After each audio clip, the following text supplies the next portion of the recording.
Les actus mercato du mardi 10 février, c'est parti, on commence tout d'abord avec Vitinha et c'est Fabrizio Romano qui le confirme les gars que le Real Madrid aimerait recruter Vitinha pour renforcer son milieu de terrain. Maintenant c'est même plus une rumeur les gars, c'est une confirmation, le Real veut le joueur portugais du PSG. Cependant bien sûr il y a un contrat long et un gros salaire au Paris Saint-Germain qui le considère pour l'instant indispensable. Toujours du côté du Real Madrid, cette fois-ci dans le secteur défensif, on apprend aujourd'hui que le Real Madrid s'intéresse à Cristian Romero, c'est le capitaine argentin de l'équipe de Tottenham. Des nouvelles également concernant Robert Lewandowski, donc l'attaquant polonais en fin de contrat, donc le 30 juin prochain. Et on apprend aujourd'hui que Chicago a soumis sa première offre officielle à Robert Lewandowski. Donc proposition de contrat de 2 ans avec un salaire à la hauteur de son statut de star, en gros mondial. Ils ambitionnent bien sûr de révolutionner la MLS grâce à signature. Donc voilà, ça pourrait être le gros coup bien sûr pour cette équipe de Chicago. Et on finit aujourd'hui avec le Paris Saint-Germain qui surveille de très près la progression d'Eli Junior Kroupi, donc jeune attaquant français de l'équipe de Bournemouth. Ses prestations n'ont pas échappé à d'autres clubs comme le Real Madrid, Liverpool ou même Chelsea.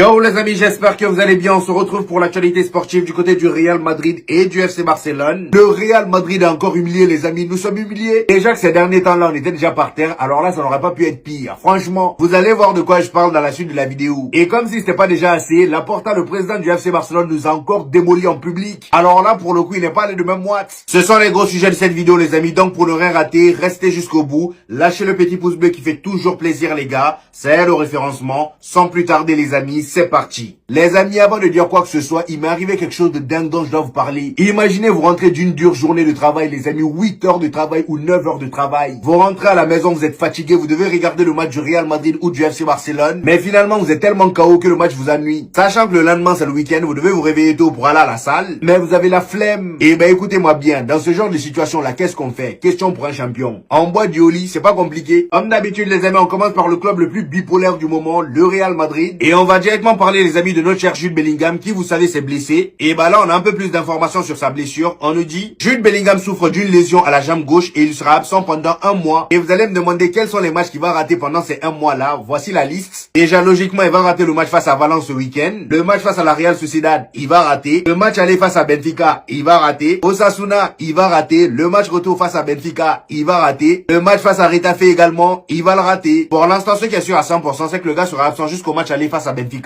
De toute façon est-ce que son absence là même nous pose problème? Non. Au suivant. Mes chers amis, dites-vous que Franck Garcia a actuellement un petit conflit avec le Real Madrid. Et oui, même Franck Garcia boude. Vous voyez où on en est? Même Franck Garcia boude. Après, j'ai envie de dire, si je me mets à sa place, j'aurais fait pareil. Parce que là, le Real Madrid, je comprends plus la politique. Dites-vous que Franck Garcia, les amis, il y a quelques jours, était assuré de partir à Bournemouth. Et oui, les amis, les négociations étaient très bien avancées. Carmen avait même commencé à faire ses au revoir à Valdebebas. C'est d'ailleurs ce qu'on nous disait ici. Franck Garcia avait fait ses adieux vendredi aux habitants de Valdebebas. Son départ pour Bournemouth étant en bonne voie, c'était en bonne voie. Et bah devinez quoi, le Real Madrid s'y est opposé. Ils ne l'ont pas laissé partir. En gros, Florentino Pérez ne veut laisser aucun joueur partir dans ce mercato. Il ne veut laisser aucun joueur partir dans ce mercato. Mais pourquoi faire? Je comprends un peu sa politique. Mais Franck Garcia, il va rester pourquoi? Franchement, là au Real Madrid, carrément, c'est même pas le deuxième. Dans la rotation, il n'est même pas deuxième. À son poste en tout cas. Hein? Carreras est là. Et même quand Carreras est là, tu fais jouer des Camavinga. Pourquoi tu le gardes?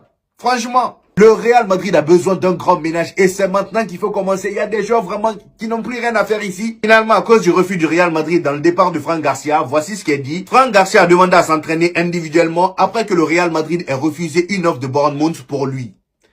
Donc voilà, Franck Garcia lui-même voulait partir, mais le Real Madrid a dit non. Franchement, ce club-là, je comprends plus rien. Après, on s'étonne que les joueurs fassent les divas.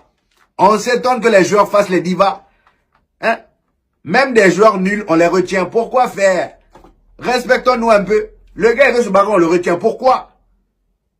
Maintenant, on attaque les nominés pour le titre du joueur du mois en janvier au Real Madrid. Comme vous pouvez le voir, les amis, sont nominés Kylian Mbappé, Valverde, Thibaut Courtois, Arda Güler et Vinicius. Comme d'habitude, les amis, n'hésitez pas à me dire en commentaire selon vous qui le mérite le plus. Personnellement, comme vous le savez, Thibaut Courtois direct. Parce que depuis le début de la saison, malgré le grand nombre de fois où il nous a sauvés, à chaque fois, c'est à un joueur de champ qu'on donne le trophée. Si c'est pas Kylian Mbappé, c'est Arda Güler. Si c'est pas Arda Güler, c'est Vinicius. Donnez à Thibaut Courtois.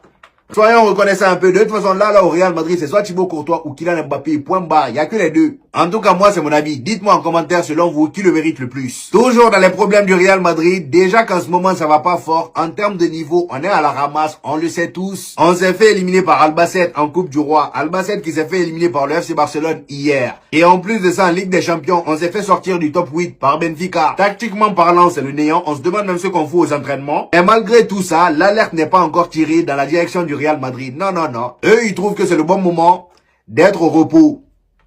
Vous voyez comment on est? C'est le bon moment d'être au repos. Dites-vous que cette semaine-là, les amis, étant donné qu'on n'a pas joué au Coupe du Roi, on est éliminé. Hier, le Barça a joué face à Albacete. Normalement, aujourd'hui, en temps normal, c'est le Real Madrid qui joue. Vous voyez? Mais vu qu'on est éliminé, on va pas jouer. Un club conscient aurait fait quoi? On aurait profité de ce temps libre-là pour peaufiner un peu nos tactiques. On aurait profité un peu de ce temps libre-là pour peaufiner nos tactiques, notre manière de jouer, pour élever un peu le niveau. Même physiquement, il faut travailler. Sauf que non, le Real Madrid a donné 3 jours de repos aux joueurs. En gros, je vous fais le calcul. En 6 jours, on a un seul match. 3 jours de repos et seulement 2 jours d'entraînement. En 6 jours, 2 jours d'entraînement. Comment vous voulez qu'on progresse? Franchement, comment vous voulez qu'on progresse comme ça? Hein? Et pendant un jour de repos, la même fois, voir ce que les joueurs font. Vinicius était en boîte de nuit. Il était en boîte de nuit avec Kamavinga et l'ailier gauche de la Côte d'Ivoire, là, Yohan Diomandé. Il était avec Diomandé. Ils étaient en boîte de nuit. Et avant même la boîte de nuit, devinez avec qui Vinicius était. Avec qui il était selon vous? Kim Kardashian. Oui, oui, Kim Kardashian. Non, le Real Madrid, FES va tuer ce club-là. Les FES vont tuer ce club-là. Déjà que Jude Bellingham, le frérot, on l'a perdu depuis qu'il s'est mis avec sa dame là. Sa copine qui nous a montré il y a un moment là, depuis qu'il a commencé à s'afficher avec cette dame là, on l'a perdu. Maintenant, Vinicius et Kim Kardashian, toi, tu pars attaquer. C'est ce genre de calibre. Tu pars attaquer mon ami. Franchement, Vini. Genre, les femmes du Brésil là, ça te suffit plus. C'est Kim K. Vinicius, mon ami, s'il te plaît, concentre-toi. Concentre-toi. Et en plus de ça, t'as vu personne d'autre que Kim Kardashian. Toi, tu aimes les lourds fesses, hein. Tu aimes les lourdes fesses, hein. Je comprends pourquoi tu as embrouillé depuis un moment. C'est pas possible. Non, le Real Madrid me déçoit ces derniers temps-là. Genre, seulement 2 jours d'entraînement sur 6 jours. 2 jours d'entraînement, 3 jours de repos et on a un seul match. Hein? Je comprends mieux maintenant pourquoi ils sont laissés. Ils n'ont pas tout donné face à Albacete. Finalement, on est éliminé. Ça les arrange. Comme ça, au moins, ils peuvent aller voir des Kim Kardashian. Ils me déçoivent. J'ai l'impression que c'est les joueurs qui font les règles. C'est eux qui font les règles. Regardez ce qu'on nous dit ici aussi. Alvaro Arbeloa est dans la tourmente dans le vestiaire. Déjà, certains joueurs sentent qu'il est un simple entraîneur intérimaire. Aucun vrai changement n'est constaté. L'effectif était surpris que Dani Ceballos ne joue pas face à Benfica. Ah bon? Dani Ceballos aurait changé quoi? Face à Benfica. Il aurait changé quoi? Genre, il y avait seulement un joueur qui était pas bon. C'est toute l'équipe qui était à la ramasse. Qu'est-ce que vous nous racontez? Hein? Genre, si Dani Ceballos jouait, on allait faire quelque chose, quoi. Franchement. C'est quel joueur même qui sait... Dites-moi, sortez les noms. Sortez les noms des joueurs en question. Parce que là, au bout d'un moment, ça y est. Xabi Alonso vient, vous le rendez fou, il part. Maintenant, Arbeloa, monsieur, c'est ma faute. Le gars, il passe son temps à vous défendre. Depuis qu'il a mis un pied au Real Madrid, la moindre chose que vous faites de travers, c'est ma faute. C'est ma faute. Tout est de sa faute. Et aujourd'hui, vous lui tombez dessus parce qu'il n'a pas fait jouer Qui même lui tombe dessus? C'est ça, moi, je comprends pas. Parce que ce genre d'infos-là, je trouve ça trop gros. Franchement. Et on nous dit en plus de ça, sa conférence de presse face au Rayo Vallecano a été retardée en raison de nombreux désaccords. Genre même Arbeloa, vous le faites chier quoi. Même lui. Je sais pas quelle direction prend ce club-là, mais moi je le sens pas. Hein. Bon déjà cette saison-là, si on remporte un trophée même, ça serait énorme. Mais moi je vois la saison blanche venir. Je la vois venir parce que dans le vestiaire, il n'y a pas cette fusion, il n'y a pas cette union-là. Il n'y a pas cette union-là. Aucune connexion n'est créée. Déjà que, footballistiquement parlant, c'est le néant. Si on commence à s'embrouiller, à se prendre la tête à chaque fois qu'il y a un nouvel entraîneur, on n'est pas sorti de l'auberge. Franchement, on n'est pas dans la merde. Hein?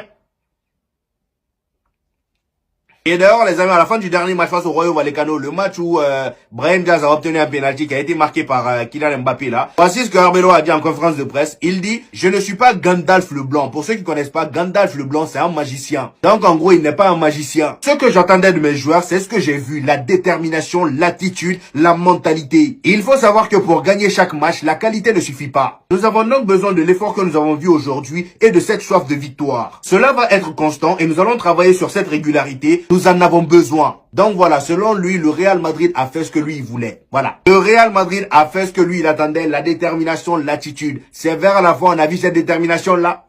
C'est seulement vers la fin on a vu cette détermination-là. Parce qu'au moment où le Royaume Vallecano venait égaliser, quand on était là, on les regardait.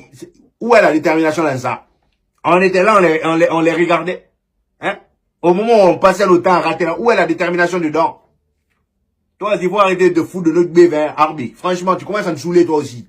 Tu commences à nous saouler. Tu viens, tu passes ton temps à les défendre. Regarde maintenant, là ils sont en train de se retourner encore contre toi aussi, non? Tu vas voir. Franchement. Pour terminer avec le Real Madrid, les amis, ce matin, on nous a informé que Trent Alexander-Arnold est de retour. Il est prêt à jouer pour le Real Madrid ce week-end. Au suivant.